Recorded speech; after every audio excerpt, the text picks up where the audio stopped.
大纪元7月14日报道，四川最近遭遇数十年来罕见的暴雨，德阳、锦阳、广元、成都等县市遭受严重洪水灾害，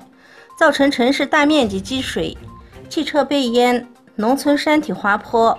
庄稼、农作物、部分房屋被毁。但是官方和媒体只通报洪水造成的直接经济损失达数亿元人民币，却不提人员伤亡情况。对照日本、台湾等地同样的情况报道，他们首先报道的是人员伤亡情况。有评论表示，而中国的特色就是漠视人的生命安全。中国入侵者在占领的新疆维吾尔自治区东突厥斯坦对维吾尔人及其他少数民族的同化政策正在变本加厉地进行。中共政府以各种强制手段对维吾尔人及其他少数民族，不管老少年幼，进行所谓政治红色教育，禁止母语，强迫学习汉语，背诵红色诗歌，就连维吾尔诗歌都要翻译成汉语，民族舞蹈要带汉族文化色彩，审核通过后方能进行表演歌唱。土耳其时代新闻网站的一篇文章中提到，为什么维吾尔民族不像巴勒斯坦人民那样受到保护？中国入侵者在占领的东突厥斯坦将上百万维吾尔人抓捕入狱或羁押在所谓政治教育培训中心。倡导巴勒斯坦权利的马来西亚政府明知中共政府对维吾尔人不利，为什么还要帮助中共政府在去年将维吾尔人遣返交给中共政府，应引起广泛思考。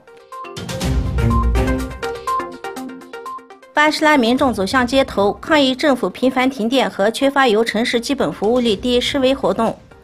并要求当局政府辞职。当安全部队赶到现场时，个别示威者开始燃烧轮胎，安全部队与示威者发生武装冲突，导致一名示威者死亡。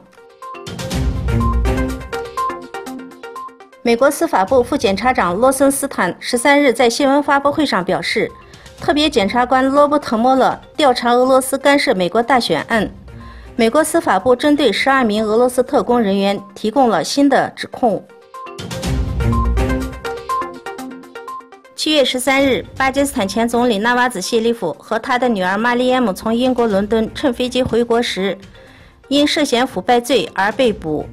巴基斯坦反腐败法院在7月6日就谢利夫、玛丽安姆缺席的情况下，分别判处10年和7年监禁，理由是未能说明购买伦敦4处房产的资金来源，并没有向政府申报这些房产。反腐法院宣判当日，谢利夫在伦敦召开新闻发布会，称拒绝带有政治动机的判决，并表示将重返巴基斯坦。